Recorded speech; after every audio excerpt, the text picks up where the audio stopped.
Assalamualaikum warahmatullahi wabarakatuh.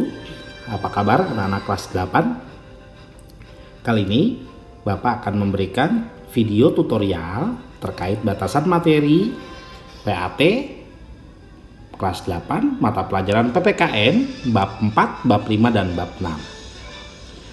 Semangat ya guys. Baik, yang pertama adalah di bab 4, Kebangkitan Nasional 1908. Nah, di bab 4 ini kamu harus memahami fase urutan tahapan nasionalisme Indonesia. Nah, maksudnya gimana fase urutan? Ya, kamu harus paham bahwa Indonesia untuk mendapatkan nasionalisme mengalami beberapa fase urutan. Yang pertama adalah sebelum masa kebangkitan nasional. Nah, kalian perlu tahu bahwa kita pernah mengalami penjajahan yang begitu lama, yaitu sebelum kebangkitan nasional. Nah, yang berikutnya adalah fase masa kebangkitan nasional. Setelah itu fase masuki Sumpah Pemuda. Nah, setelah Sumpah Pemuda baru masuk fase proklamasi kemerdekaan. Setelah proklamasi kemerdekaan masuk fase masa mempertahankan kemerdekaan. Nah, itu fase-fase itu. Nah, harus kamu pahami fase itu ada istilahnya namanya apa. Sebelum kebangkitan nasional, pada saat kebangkitan nasional, pada saat Sumpah Pemuda, pada saat proklamasi kemerdekaan, pada saat mempertahankan kemerdekaan, itu ada istilah-istilahnya fase itu namanya apa. Berikutnya kamu harus memahami fase masa mengisi dan mempertahankan kemerdekaan. Nah, ini pada saat mempertahankan kemerdekaan 17 Agustus berarti itu sudah merdeka ya nak. Nah, itu namanya fase apa, istilahnya apa. Nah, berikutnya kamu harus memahami pola perjuangan bangsa Indonesia setelah 1908. Nah, pola perjuangan bangsa kita setelah 1908 atau pada masa kebangkitan nasional itu seperti apa. Berikutnya disajikan biografi tokoh penggagas di masa kebangkitan nasional. Bapak rasa kalian sudah paham siapa tokoh tersebut. Berikutnya pahami sikap terhadap kebangkitan nasional. Nah, ini kalian perlu nalar ya nak. Ya, cari jawaban yang paling tepat ya, sikap yang berkaitan dengan kebangkitan nasional seperti apa.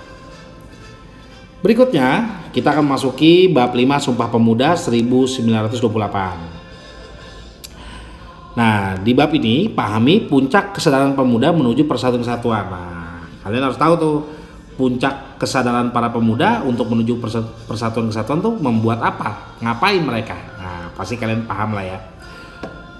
Berikutnya pahami tahapan nasionalisme fase Sumpah Pemuda. Nah, ini ya. Nah, di sini ada lagi nih ya, pertanyaannya terkait fase tahapan nasionalisme pada saat Sumpah Pemuda itu fase apa, istilahnya apa namanya. Nah, ini harus dipahami baik-baik. Ya. Berikutnya pahami peristiwa Sumpah Pemuda. Nah, peristiwa Sumpah Pemuda itu ada apa di situ?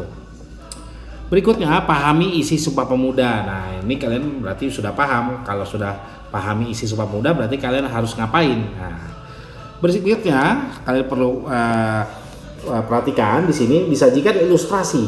Nah, dari ilustrasi ini pahami arti Sumpah Pemuda bagi perjuangan bangsa Indonesia. Ya. Jadi dari ilustrasi ini kamu harus memahami arti Sumpah Pemuda bagi perjuangan bangsa Indonesia. Berikutnya disajikan pemilihan ketua OSIS. Ya, ini dalam bentuk gambar ya. Jadi ada gambar terkait pemilihan ketua OSIS. Nah, dari gambar tersebut ya, dari kegiatan tersebut ya, yaitu kegiatan pemilihan ketua OSIS, pahami makna semangat Sumpah Pemuda yang berkaitan dengan gambar tersebut, dengan kegiatan ini. Nah, seperti itu. Berikutnya kita masuk ke dalam bab 6, semangat dan komitmen kebangsaan dalam memperkuat NKRI. Nah, pahami upaya untuk menumbuhkan semangat dan komitmen kebangsaan. Nah, ini kalau udah pahami upaya berarti ini nalar ya nak, cari jawaban yang paling tepat ya, yang berkaitan dengan semangat dan komitmen kebangsaan.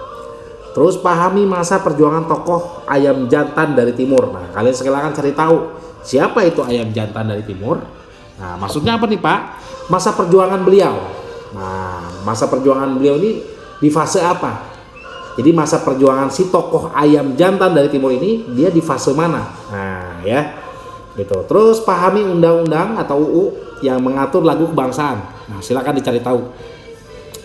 Terus berikutnya pahami berdirinya negara berdasarkan konstitutif, deklaratif dan de facto. Nah, kalian harus paham nih ya, syarat berdirinya sebuah negara berdasarkan konstitutif berarti secara hukum.